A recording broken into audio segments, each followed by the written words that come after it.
하나님께 찬양으로 나가도록 하겠습니다. 하나님은 너를 지키시는 자.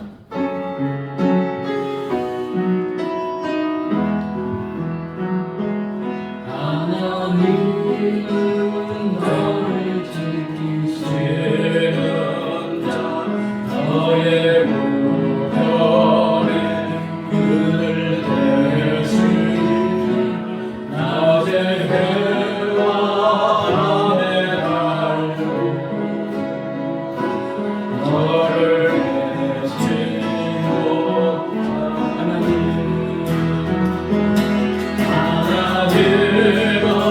너를 지키시는 자. 너의 환난을 용서하시니 그가 너를 지키시리라. 너의 숨김을 지키시 하나님은 너를 지키는다. 하나님은 너를 지키시는 자. 너의 모래 들 대시니 낮에 해와 밤에 달도 너를 해치 못한 하나님은 너를 지키시는 자. 너의 환난을 은혜하시니 그가 너를 지키시리라. 너의 숨을 지키시리라. 눈을 들어 산을 보아라. 너의 돈 어디서 오나. 천지 지으신 너를 만드신 여호와께로 눈을 들어 산을 보아라. 너의 돈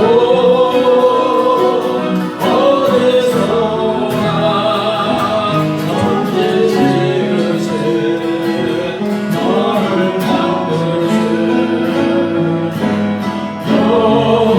여호와께로 눈을 들어 산을 보아라. 너의 돈 어디서 오나. 천지 지으신 너를 만드신 여호와께로 눈을 들어 산을 보아라. 너의 돈 어디서 오나. 천지 지으신 너를 만드신 여호와께로 하나님으로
손을 들고서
하나님의 말씀 들으셔서 한번 간절히 기도하는 시간을 갖도록 하겠습니다. 다 같이 기도하겠습니다. 할렐루야. 하나님 아버지 감사합니다. 할렐루야. 주의 사명성에 죽을 수밖에 없는 우리를 구원하여 주시고 전에 삼아주시고 성령 하나님께서 저희 마음을 감동하셔서 이 자리에 불러주시고 우리 하나님을 찬양하고 경배하고 예배할 수 있는 특권 중에 특권 은혜의 우리를 허락하여 주시니 감사합니다. 할렐루야. 우리 예배를 우리 하나님 기뻐 받아주시는 줄 믿습니다. 할렐루야.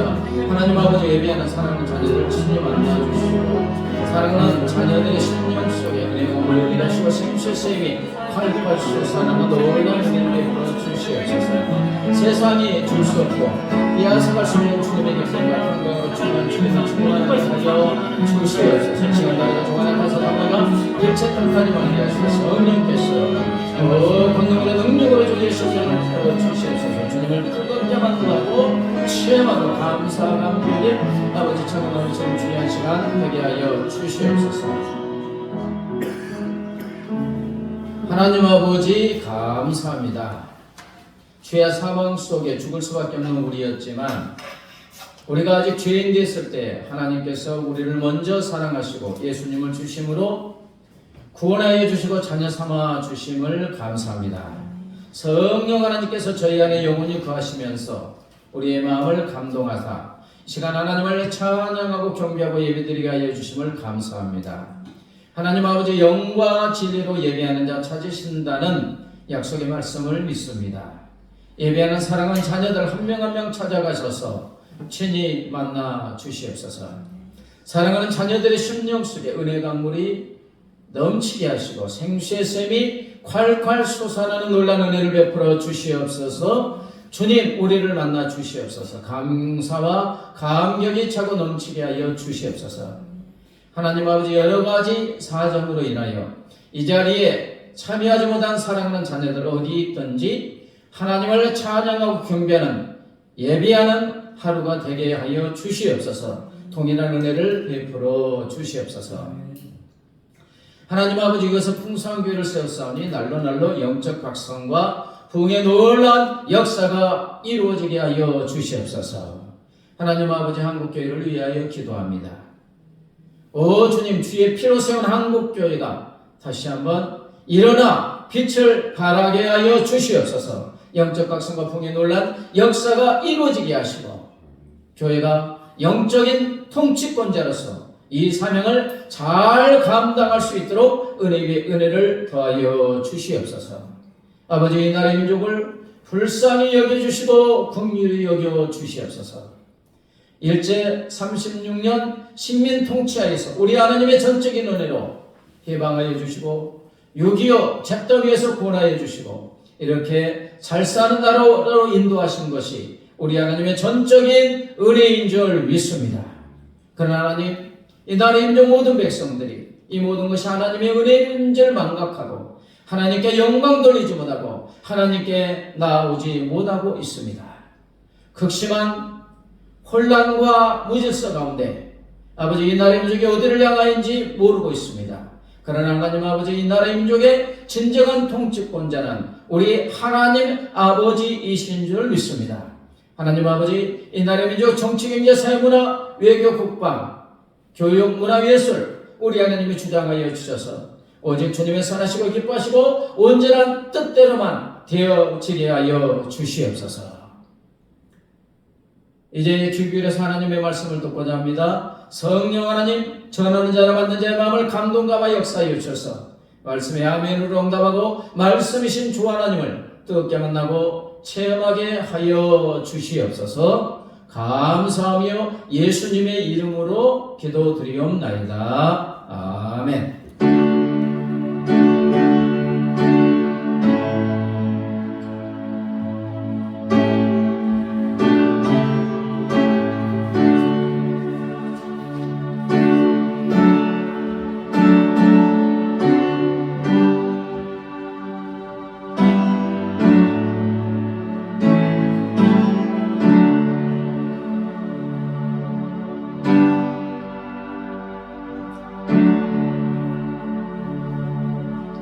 조금 떨어져 있지만 서로 돌아보니 sen사합니다. 잘 되고 있습니다. 이 시간 하나님께서 우리에게 주시는 생명의 말씀은 구약 성경 욥기 23장 8절부터 12절 말씀입니다. 욥기 23장 8절부터 12절, 저와 여러분이 한 절씩 번갈아서 받들어 읽습니다. 그런데 내가 앞으로 가도 그가 아니 계시고 뒤로 가도 보이지 아니하시며 그가 왼쪽에서 일하시나 내가 만날 수 없고 그가 오른쪽으로 돌이키시나 배울 수 없구나. 그러나 내가 가는 길을 그가 아시나니 그가 나를 단련하신 후에는 내가 순금같이 되어 나오리라. 내 발이 그의 걸음을 바로 따랐으며 내가 그의 길을 지켜 치우치지 아니하였고 같이요 내가 그의 입술의 명령을 어기지 아니하고 정한 음식보다 그의 입의 말씀을 귀히 여겼도다. 어떤 분은 욥기를 읽기 싫기도 하고 또 읽으면서 은혜를 받기도 합니다. 고난의 욥. 욥기 1장에 보면 욥이 당하는 고난이 나오고 있습니다. 그때 당시 욥은 진짜 하늘을 찌를 듯한 엄청난 부를 누리던 인물이었죠. 오늘날로 치면 세계적인 갑부, 억만장자, 그야말로 인생의 정상을 달리던 사람이었습니다. 그런데 그 모든 것이 순식간에 무너져 내립니다. 단 하루 만에 재산이 빼앗기고 막 불이 내려가지고 다 불살라체가 되었고, 몇 명의 자녀입니까? 10명. 7명의 아들과 3명의 딸들이 큰아들 집에서 이렇게 모여서 식사를 하고 교제하는데 폭풍이 몰아쳐갖고 그냥 집을 무너뜨려서 한순간에 그 귀한, 생명보다 귀한 10명의 자녀들이 사라지게 되죠. 보통 우리가 재난은 한 가지 온다고 합니까? 겹쳐서 온다고 합니까? 겹쳐서 와요. 거기서 끝나지 않았어요. 욥의 몸에 질병이 생기는데 이 발바닥에서부터 머리끝까지 악성 종기가 나가지고 고름이 막 줄줄줄줄 흐르는 몰고는 처참하게 그지었고, 또 피부 사이로는 구더기가 꿈틀거리는 모습은 차마 눈뜨고 보기 힘들 정도가 됩니다. 이제 가장 가까운 아내마저 등을 돌립니다. 이래도 당신의 신앙을 지키겠냐? 차라리 하나님을 저주하고 죽어버려라. 이해가 되죠? 아니, 욥의 아내도 몸에 병만 안 걸렸지. 재산 다 잃었잖아요. 자기 배에서 품고 있었던 10명의 아들이 다 죽었잖아요. 그럴만 하잖아요. 그런데 욥이 하나님을 그래도 믿으니까 이런 처참한 상황에서도 하나님을 믿어봤자 아무 소용이 없는데 이런 처참한 상황에서도 당신의 신앙을 지키느냐? 쓸데없는 거다. 하나님 저주하고 죽어번져라. 그 말 한마디 한마디가 창날처럼 욥의 가슴을 막 후벼 파죠. 이제 나중에 찾아온 욥의 친구들이 이제 욥을 위로한다고 하는 말들이 위로는커녕 오히려 네 죄 때문에 네가 당하는 거야. 네가 죄를 지어서 이 고난을 당하는 거야. 그러니까 회개해. 와, 상처를 깊게 파내는 잔인한 말들을 이제 계속하게 됩니다.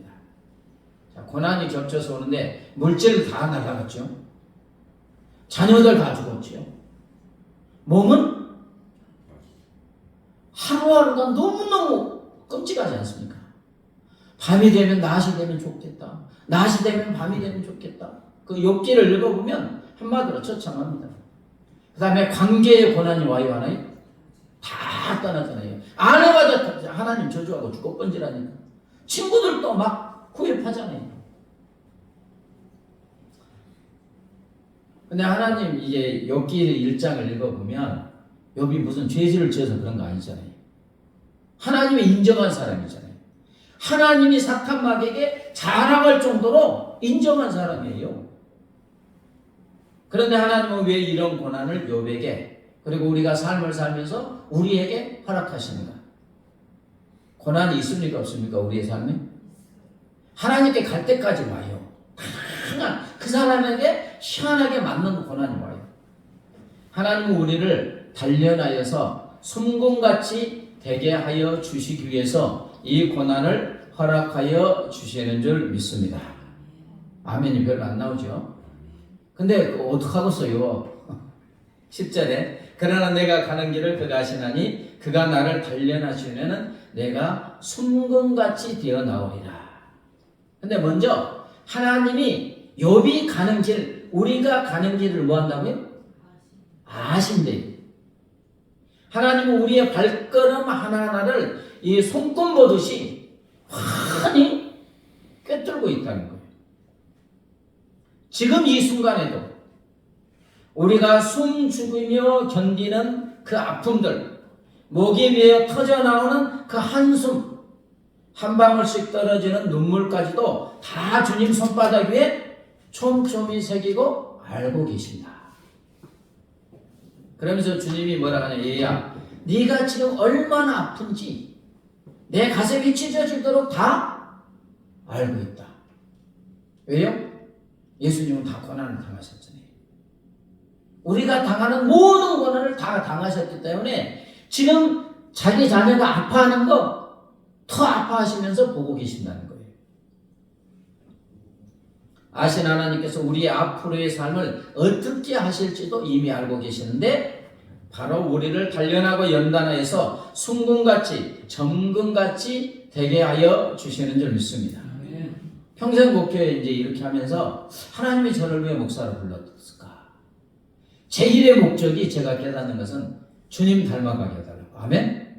저는 목회자의 길을 통해서 누구를? 순금같이. 그래서 주님 닮아가게 해달라고. 여러분 여기 단련이 뭔지 아시죠?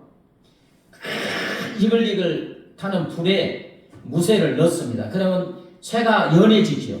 그럼 망치로 수천 번 두들긴 다음에 기름이나 물에 확 하면 탁 식히잖아요. 고정돼. 그 다음에 또 넣어. 불에 넣었다가 부드러워지면 두들겨 패고 물에 넣고 이 수많은 과정이 연단이라는 것입니다. 하나님은 고난이라는 불목불에서 우리를 단련하셔가지고 24K가 99.9%의 순금이더라고요. 순금처럼 우리의 영혼을 투명하고 순결하게 만들어 주시는 줄 믿습니다. 우리 인생길이 그래요. 여러분 우리가 지금 어떤 고난을 각자가 있어요. 당하는 고통이 영원할 것 같잖아요. 그러나 이 모든 것이 우리를 빛나는 보석으로 만드는 하나님의 손길인 줄 믿습니다. 눈물로 막 씻어지는 얼굴에 결국은 단련을 갖추면 순금과 같이 영광의 광채가 흐르도록 만드는 과정인 줄 믿습니다. 아멘도 안 하시네. 고난 당해가지고 하나님을 만난 사람들 나중에 보세요. 얼굴이 어때요?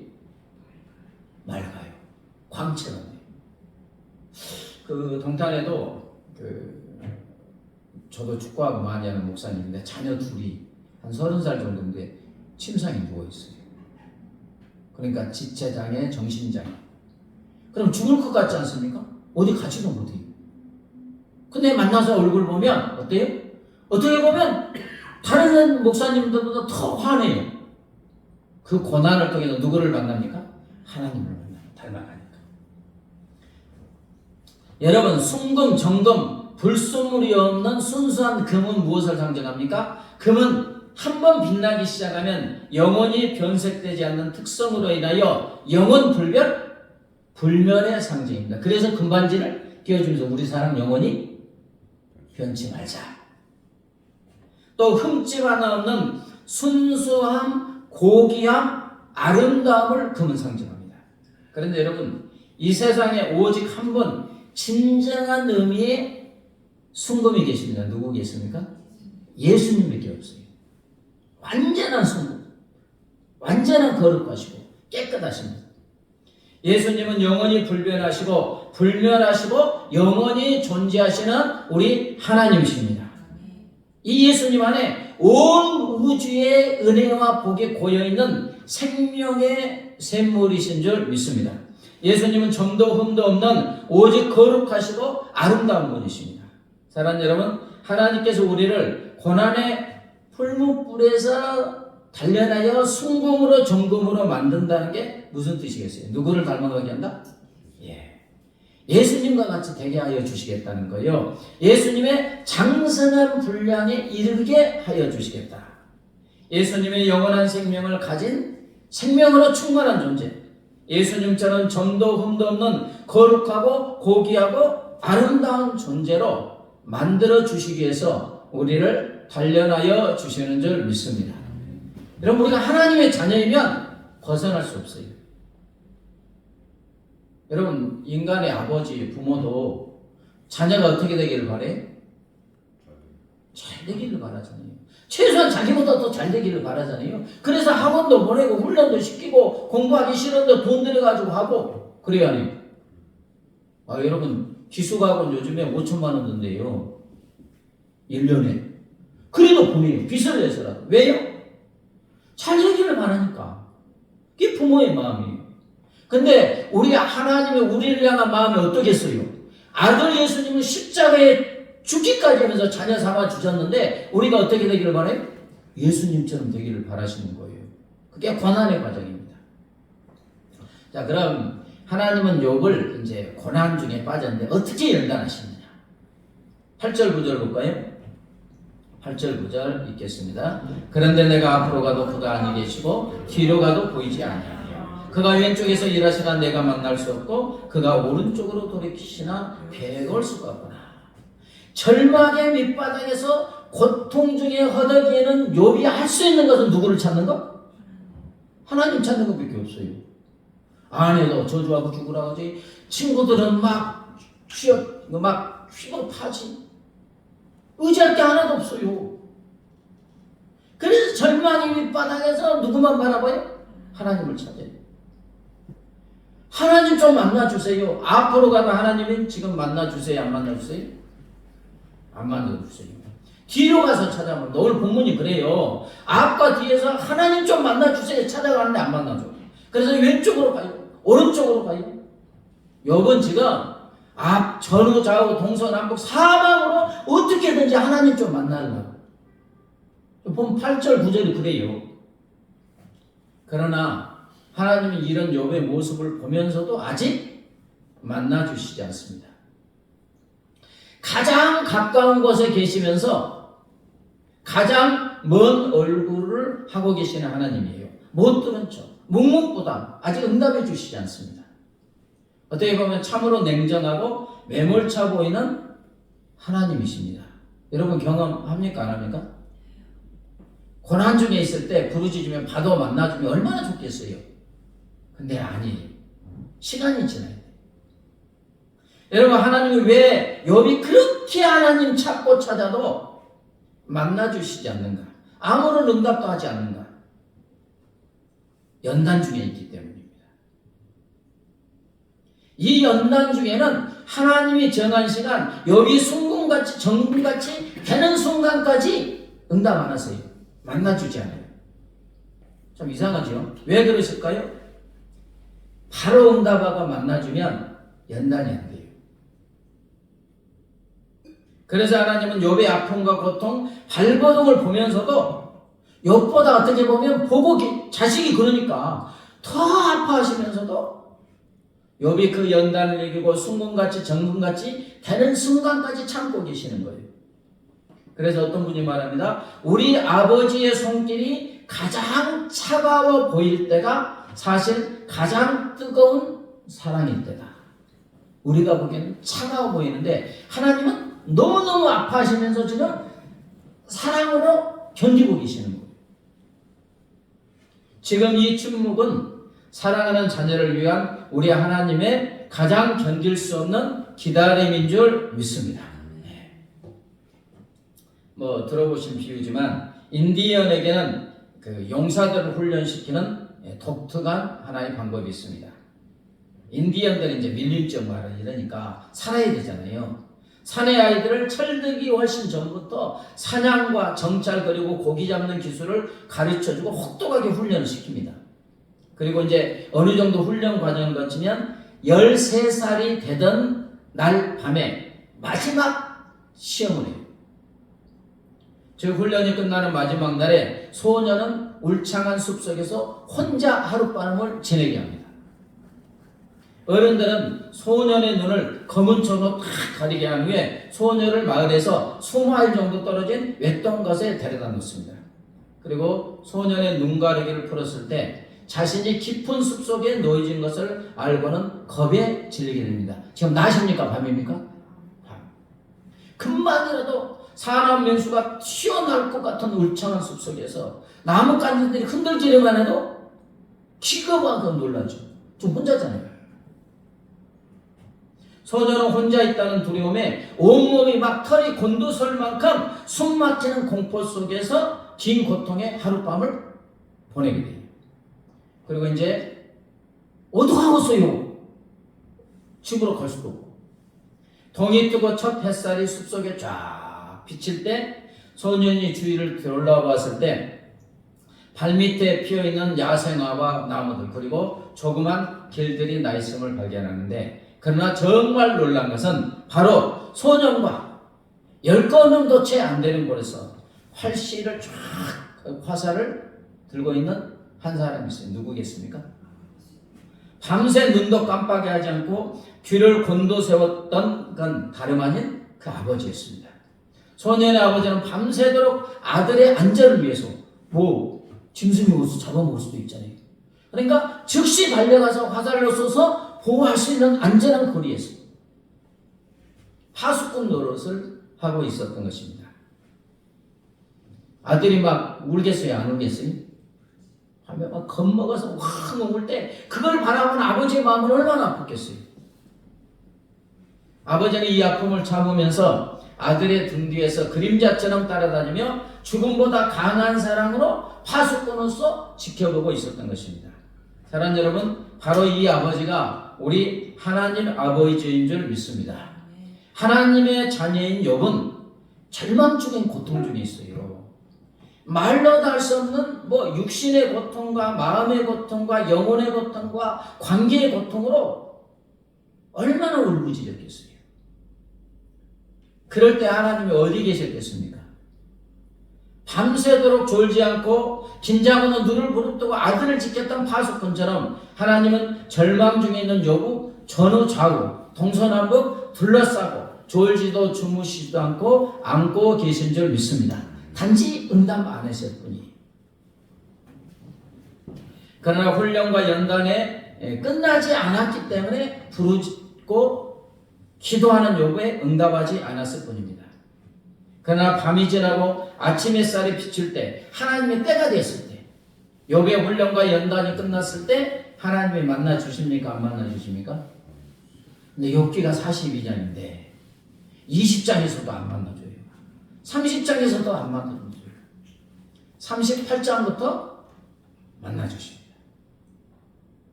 욥기 38장에서 40장까지 해서 하나님을 욥을 만나주시고 응답해 주십니다. 이때 욥은 하나님이 만나주시니까 자기의 부족함과 연약한 허물을 깨닫고 죄를 무릅쓰고 티끌에서 회개한다고 그래요. 자, 욥기 42장 5절 6절 같이 읽습니다. 내가 죽게 되어 귀로 듣기만 하였사오나 이제는 눈으로 주를 배웠나이다. 그러므로 내가 스스로 거두어드리고 티끌과 제 가운데서 회개하나이다. 귀로 듣던 하나님을 무엇으로 본다? 눈으로 이제 직접 체험한 거예요. 빛이요 거룩하신 하나님을 쫙 만나고 막 38장에 내가 천지를 창조할 때 너 뭐 했느냐 막 하나님 막 질문해요. 왜 이 고난을 주셨어요? 얘 대답은 안 해. 내가 천지를 지을 때 너 어디 있느냐, 지구에 축을 세울 때 너 어디 있느냐 막 질문하니까 그 질문에 한마디도 대답 못해요.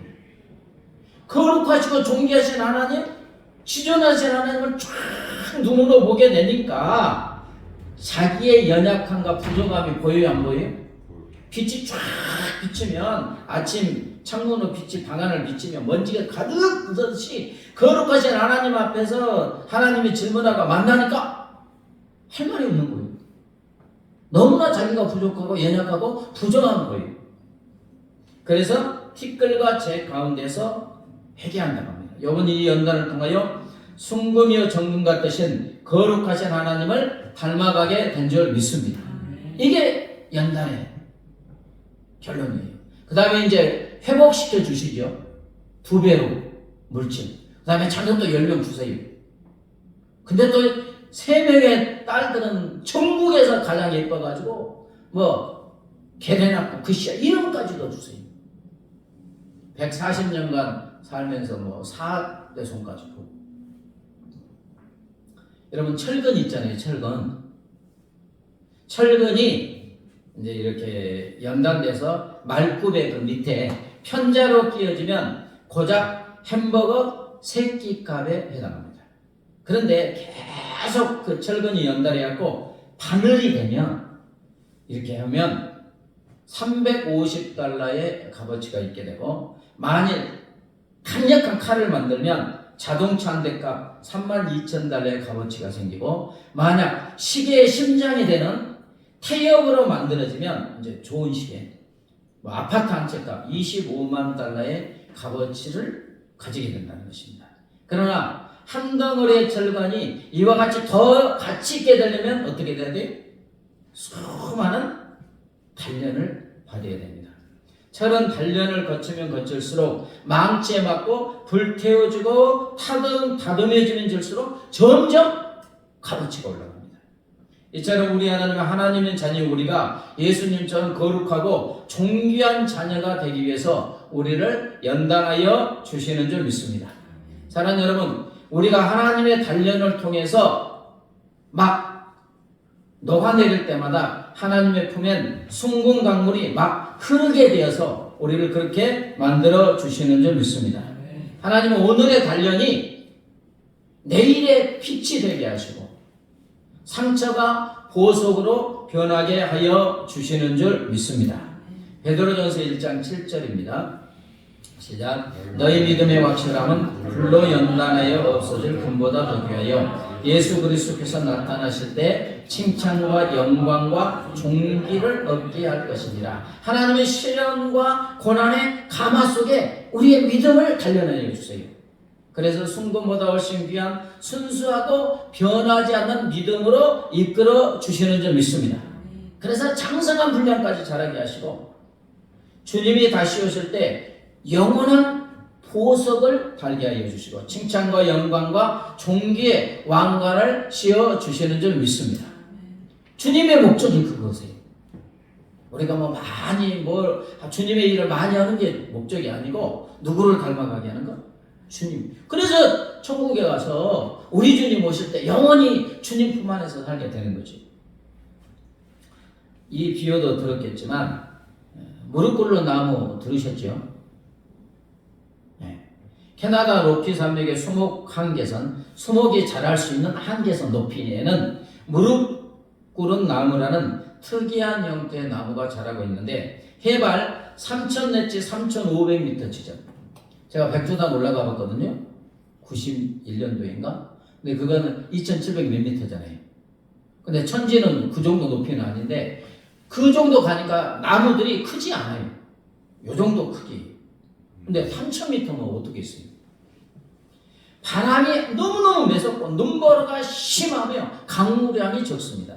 이런 거친 환경을 극복하고 살아남기 위해서 나무는 성장하면 부러지니까 성장을 억제하고 자신의 몸을 막 비틀고 웅크려서 마치 무릎을 꿇고 기도하는 모습처럼 나무가 변합니다.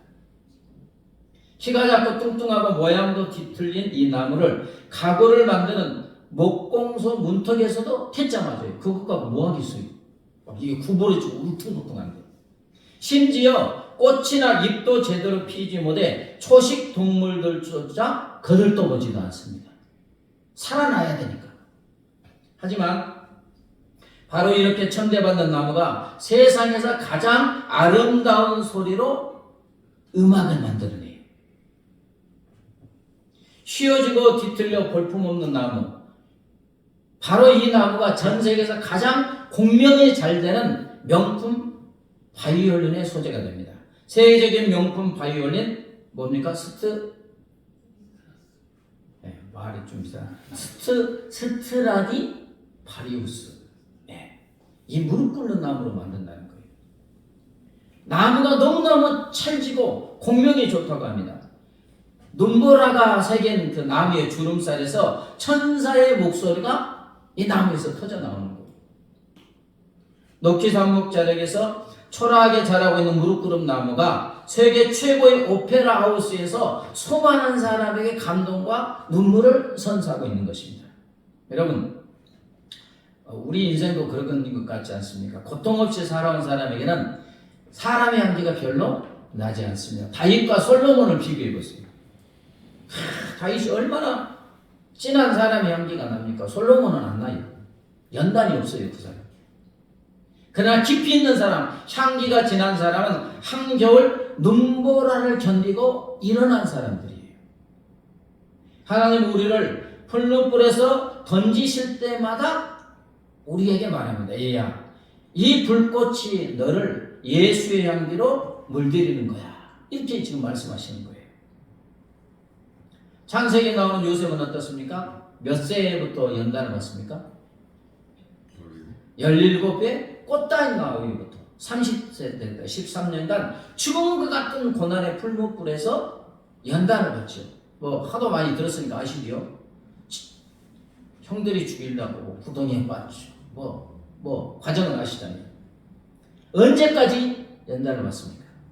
시편 105편 17절부터 19절입니다. 시작. 그가 한 사람을 앞서 보내셨으며 요셉이 종으로 팔렸도다. 그의 발은 착고를 차고 그의 몸은 쇠사슬에 곧 여호와의 말씀이 응할 때까지나 그 말씀이 그를 단련하였도다. 언제까지? 하나님이 말씀이 응할 때까지. 무슨 말이냐면 하나님이 요셉에게 나타나셔서 만나주시고 응답하여 주실 때까지. 이 연단의 결과를 우리는 너무나 잘 알고 있습니다. 이제 요셉을 파는 형들이 곡식 사러 왔다가 요셉인 줄 알고 요셉에서 벌벌 떨면서 용서를 구합니다. 그때 이미 순금같이 된 요셉, 하나님을 닮은 요셉의 믿음의 고백은 우리가 몇 번을 듣고 읽어도 어떻게 사람이 이럴 수가 있지? 감동을 줍니다.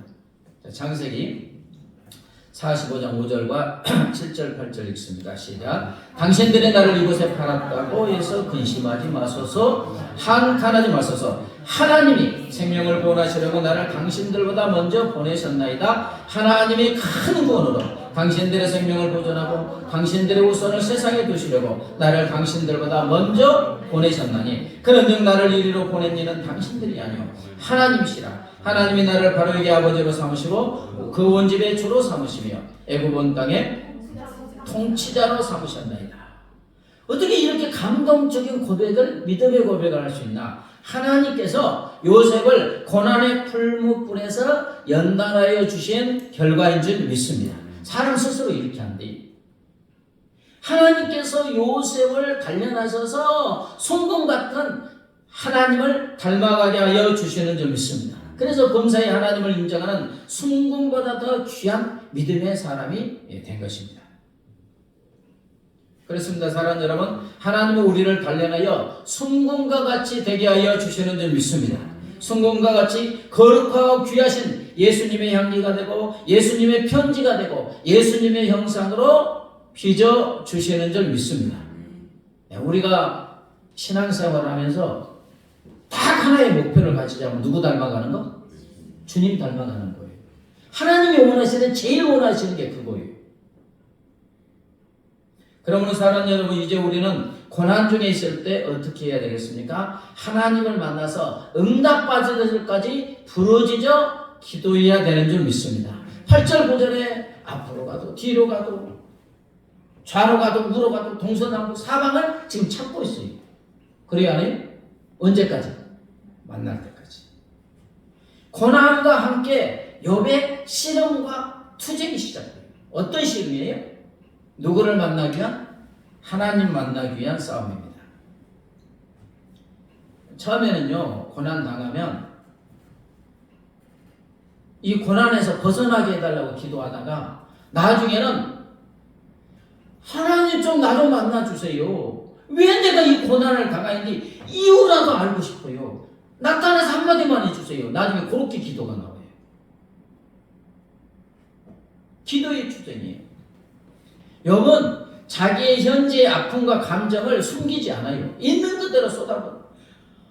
차라리 죽었으면, 차라리 태어나지 않았으면 얼마나 좋았을까. 하나님 왜 죽이시지 않나요? 저 같은 거 계속 살려줘도 무슨 유익이 있다고 안 죽이세요? 왜 나를 대적하나요? 자기 감정이 그러니까, 죽을 것 같으니까. 하나님 좀 응답 좀 해주세요. 왜 침묵하시나요? 제발 나타나서 나를 좀 만나주세요. 동서남북 어디도 가도 안 계시고 당신의 그림자 하나 보여주지 않네요. 욥의 고민이 그거예요. 지금 이 고난 해결해 주지 않아도 좋습니다. 단지 왜 제가 이 고난을 당하는지 그 이유라도 한마디만 해주세요. 욥의 절절함이에요. 절절함. 결국 이제 욥기 38장 정도 돼서 42장 중에 38장이 나타났으니까 그 37장까지는 뭐예요? 욥의 부르짖음이에요. 하나님을 만나고자 하는 투쟁이에요. 결국 침묵을 하던 하나님은 연단이 끝났을 때 이제 욥을 만나 주십니다. 폭풍 속에서 울려 퍼지는 천둥 소리로 쫙 이제 말씀해 주시죠. 여러분, 사람들은 삶이 너무나 무겁다고 느껴질 때 그 무게를 버티지 못하고 쓰러지고 절망하고 어떤 사람은 삶을 포기하기까지 합니다. 왜 그렇습니까? 여러 가지가 있지만 자기의 아픔과 고통과 삶의 무게를 진정으로 들어줄 수 있는 누군가가 없으면 죽어요. 자기의 아픔과 고통을 있는 그대로 들어주고 아파해주고 공감해주는 누군가가 존재하면 자기의 막 뜨거운 한숨까지 함께 나눌 사람이 있다면 그래서 언제든지 나가서 내 아픔과 감정을 알을 수 있는 존재가 있다면 진짜 행복한 사람입니다. 상담자를 찾아가는 게 그거예요. 그 사람은 받아주니까. 그런데 그리스도인 우리에게는 엄청난 은혜와 특권이 주어진 줄 믿습니다.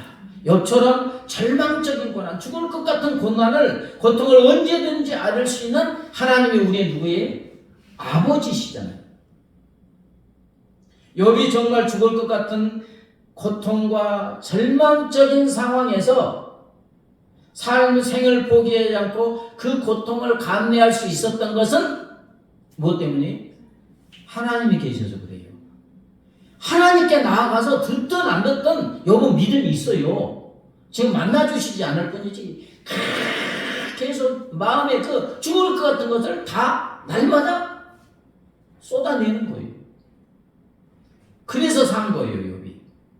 아니, 우리가 실제로 욥처럼 당하면 죽어요. 우리의 힘과 능력으로 살 수 없어요. 그런 과정 중에. 근데 욥도 똑같잖아요. 근데 어떻게 살아요? 누구에게?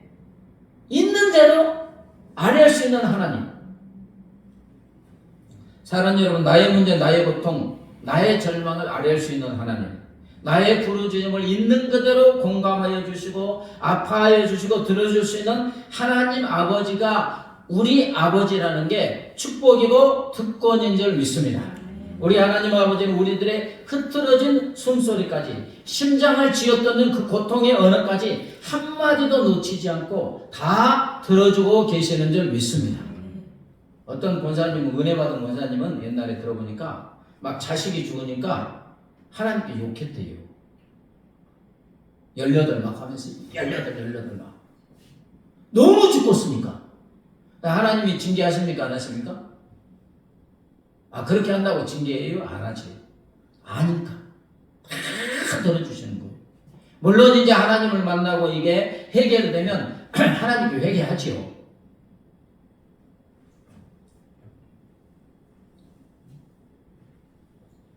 세계적으로 유명한 호텔이 어떤 호텔이죠? 힐튼 호텔. 제가 힐튼 호텔 한 번이라도 가봤는지 모르겠어요. 안 가본 것 같은데. 콘레드 힐튼은 호텔 벨보이에서 전 세계 자신의 이름을 단 250여 개의 힐튼 호텔을 세운 장본인입니다. 그런 힐튼이 40대 중반에 자살을 생각하는 지경에 놓이게 되었어요. 1929년이 세계 대공황이었잖아요. 1920년 30년대에 일어난 미국 대공황의 여파로 호텔이 막 줄줄이 도산하여 하루아침에 빚더미에 올라앉게 되었기 때문이에요. 실제로 호텔 사업에 참여했던 몇몇 사람들은 자신의 처지를 비관하여 힐튼 호텔 창문에서 뛰어내려서 생을 마감한 호텔 사업자도 많이 있습니다. 그러나 힐튼도 그런 상황이잖아요. 근데 어머님의 말씀이 있었어요. 힐튼의 어머니가 힐튼에게 말합니다. 예명인가 봐요. 코니아. 어떤 사람들은 창문에서 투신하지만 어떤 사람은 교회로 간다. 코니아, 인내하고 기도하라. 그것이 가장 좋은 투자. 사업가잖아요. 근데 뭐가 투자다? 가장 좋은 투자는 교회 가서 누구에게? 하나님께 기도하는 투자다. 어머니의 말씀을 되새기고 또 되새기면서 매일 아침 교회 가서 무릎 꿇고 이제 기도를 합니다. 콜레드 힐튼은 이때의 경험을 나의 손님이 되세요 라는 자서전에서 다음과 같이 고백하고 있습니다. 매일 아침 교회 가서 기도 드리고 나올 때면 제 가슴은 믿음과 희망으로 가득 찼습니다. 지금 해결됐어요? 안 됐어요? 안 됐는데 기도하니까 절망적인 마음이 하나님께 기도하니까 다시 희망과 믿음으로 가득 찼습니다. 그때마다 나는 내가 살 길이 열려 있다는 것을 확신할 수 있었습니다. 버스비가 없을 정도로 궁지에 몰릴 때도 부도날 지경이니까 나는 지금이 바로 기도해야 할 때라고 생각했습니다. 벽 속에 갇힌 기분이 들 때마다 한 발자국도 내디딜 수 없을 정도의 암흑 속에 묻혀버린 기분이 들 때마다 기도하면 살 길이 열렸습니다. 어떤 때는 호텔 벨보이가 평생 저금한 돈을 나의 손에 쥐어주고 호텔 벨보이가 어떤 때는 한 손으로 나의 재산을 앗아갔던 사람이 다른 손으로 그 재산을 돌려주었습니다. 뺏어갔다가 다시 돌려주고 사업에 동참했던 사람이 약속을 저버려 파산할 지경에 처하자 다른 7명의 사람이 나타나 나를 구해주었습니다. 나에게 그 사람들은 간절한 기도에 대한 응답이었습니다. 사랑하는 여러분, 힐튼이 삶을 포기한 다른 호텔 사업자와 달리 그가 가지고 있던 특권은 뭐예요? 누가? 하나님. 하나님이 그에게 계셨다는 거예요. 자기가 믿는 하나님, 그 하나님은 자기 아버지에 있다는 거예요. 죽을 것 같은 절망적인 상황과 삶을 포기하고 싶은 절망을 토설할 막 쏟아부을 누가? 그대로 들어주신 하나님 아버지가 계셨다는 거예요. 이것이 은혜 중에 은혜인 줄 믿습니다. 그래서 힐튼은 호텔 창문으로 가지 않고 교회로 누구에게? 하나님께 가서 부르짖어 기도했습니다. 즉각 응답이 왔어요? 안 왔어요? 안 왔잖아요. 없어도 상관없어요. 자신의 모든 상황을 다 토해내기만 해도 그 하루는 살 수 있기 때문에. 아멘? 하루는 살 수 있어요. 우리가 삶을 경험하잖아요. 곤나고 어떤 게 죽을 것 같아. 삶의 의미가 없어. 해결은 안 됐어. 근데 하나님께서 울고 부르짖으면 속이 시원해서 그 하루를 사는 거예요. 힐튼은 그렇게 매일 아침 기도로 하나님께서 자기의 삶의 어려움과 절망적인 마음을 다 쏟아냄으로 인하여 하루하루 버틸 수 있는 거예요. 그 하루하루 버티는 게 여러분 어렵습니까? 쉽습니까? 너무너무 어렵죠. 욥이 하루 곧 견디는 게 쉬워요? 어려워요? 욥기를 읽어보면 밤에 잠을 잘 수 있어요? 없어요? 너무너무 아프니까 밤새도록 잠을 못 자니까 다 자고 있는데 자기 혼자 못 자고 아프고 있으니까 언제나 아침이 되었으면 그러잖아요. 또 아침이 됐는데 너무 아파. 저녁이 되었으면 이래. 하루하루가 죽음이에요, 죽음. 근데 어떻게 견뎠어요? 기도하니까. 하나님께 기도하니까 하루하루 버티는 거예요, 여러분. 그리고 연단의 기간이 끝나는 때에 하나님이 그를 만나주시고 응답해 주시고 문제를 해결하여 주신 줄 믿습니다. 사랑하는 여러분, 우리도 그래야 될 줄 믿습니다. 먼저는 누가 계세요? 우리 하나님 아버지가 계시다는 거. 그리고 하나님께 나아가는 것입니다. 언제까지요? 하나님을 만나고 응답받을 때까지 나아가는 거예요. 그럼 하나님 우리를 만나주시고 응답하여 주시는 줄 믿습니다. 그 결과 우리는 순금과 같이 흠도 티도 없는 거룩한 예수님을 닮아가게 될 줄 믿습니다. 내 모든 시험 무거운 짐을 찬양하시고 기도합니다.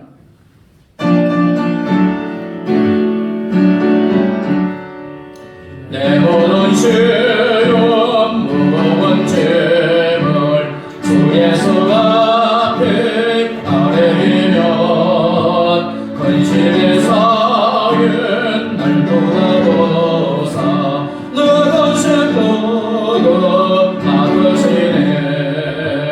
무거운 짐을 나 홀로 지고 견디다 못해 쓰러질 때 불쌍히 여겨 구원의 진리 은혜의 주님 오직 예수. 내 모든 괴로움 다치는 환난 주 예수 앞에 아뢰면 주께서 친히 날 구해주사 넓으신 사랑 베푸시네. 무거운 짐을 나 홀로 지고 견디다 못해 쓰러질 때 불쌍히 여겨 구원의 진리 은혜의 주님 예수. 이 점점 무거워질 때 주 예수 앞에 아뢰면 주께서 친히 날 구해주사 내 대신 죄를 져주시네. 아멘. 무거운 죄를 나 홀로 지고 견디다 못해 쓰러질 때 불쌍히 여겨 구원의 진리 은혜의 주님 오직 예수. 마음의 시험 무서운 죄를 주 예수 앞에 아뢰면 예수는 나의 근거이 되사 세상을 위해 힘주시네. 아멘. 무거운 죄를 나 홀로 지고 견디다 못해 쓰러질 때 불쌍히 여겨 구원의 진리 은혜의 주님 오직 예수. 무거운 짐을 나 홀로 지고 견디다 못해 쓰러질 때 불쌍히 여겨 구원의 진리 은혜의 주님 오직 예수. 하나님 아버지, 죄와 사망 속에서 죽을 수밖에 없는 우리를 구원하여 주시고 자녀 삼아 주심을 감사합니다. 예수님을 십자가에 죽이면서까지 우리를 자녀로 삼아 주신 하나님, 우리를 향한 하나님의 뜻은 우리가 예수 그리스도의 장성한 분량까지 자라가는 것인 줄 믿습니다. 이를 위해서 우리 하나님이 우리에게 아파하시면서도 울면서도 고난을 허락하시고 고난의 붉은 불에서 우리를 연단하여 순금같이 정금같이 예수님을 닮아가게 하여 주시는 줄 믿습니다. 하나님의 침묵하실 때 더 아픈 사랑임을 깨닫게 하시고, 고난 당한 중에 있습니까? 문제 속에 있습니까? 하나님의 응답하시는 그 순간까지 하나님을 찾아가 부르짖게 하여 주시옵소서. 부르짖음으로 하나님이 주시는 힘과 능력으로 하루하루를 이겨가게 하시고, 하나님의 때에 하나님의 응답하심으로 할렐루야 하나님을 찬양하고 영광 돌리게 하여 주시옵소서. 감사하며 예수님의 이름으로 기도드리옵나이다. 아멘. 이제는 길이요 진리요 생명 되신 우리 주 예수 그리스도의 은혜와 독생성자를 십자가에 내주신 하나님 아버지의 무한 광대하신 사랑과 영원히 우리와 함께 하시는 성령 하나님의 교통하심과 인도하심과 보호하심이 고난 중에 있을 때 하나님의 사랑을 깨닫고 하나님의 응답하실 때까지 하나님께 나가 부르짖기를 결심하고 다짐하는 사랑하는 주의 자녀들과 그 가정과 삶의 터전 위에 이제부터 영원까지 함께 하시기를 간절히 축원하옵나이다. 아멘.